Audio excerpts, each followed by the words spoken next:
সুপ্রিয় দর্শক, আমরা চলে আসলাম মিরপুর মঙ্গলবার হাট। দেখতেই পাচ্ছেন তরমুজ বিক্রয় করছেন মাত্র 30 টাকা কেজি, 40 টাকা 40 টাকা কেজি, 40-30 টাকা কেজি। আসলে দেখতেই পাচ্ছেন কেমন কেমন চলছে বেচা কেনা ভাই? বেচা কিনা আজকে খুব ভালো চলছে ভাই। গরমের জন্য তরমুজ খুব ভালো খাচ্ছে মানুষ। ভাই খুব ভালো খাচ্ছে হ্যাঁ, আসলে।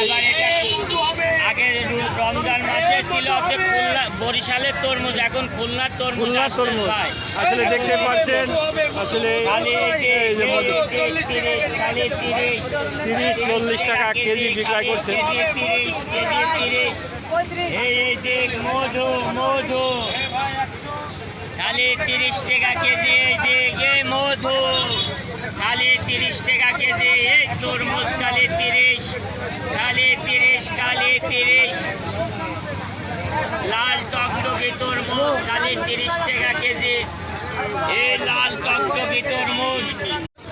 সুপ্রিয় দর্শক, আমরা চলে আসলাম মিরপুর মঙ্গলবার হাট। দেখতেই পাচ্ছেন তরমুজ বিক্রয় করছেন মাত্র 30 টাকা কেজি, 40 টাকা 40 টাকা কেজি, 40-30 টাকা কেজি। আসলে দেখতেই পাচ্ছেন কেমন কেমন চলছে বেচা কেনা ভাই? বেচা কিনা আজকে খুব ভালো চলছে ভাই। গরমের জন্য তরমুজ খুব ভালো খাচ্ছে মানুষ। ভাই খুব ভালো খাচ্ছে হ্যাঁ, আসলে। আগে রমজান মাসে ছিল হচ্ছে খুলনা বরিশালের তরমুজ, এখন খুলনার তরমুজ খুলনা আসছে তরমুজ ভাই। আসলে দেখতে পাচ্ছেন আসলে খালি এই যে মধু 30-40 টাকা কেজি বিক্রয় করছে। 30 এই দেখ মধু মধু খালি 30 টাকা কেজি। এই দেখ এই মধু খালি 30 টাকা কেজি। এই তরমুজ খালি 30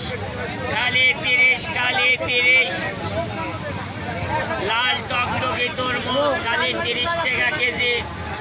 এই লাল টকটকি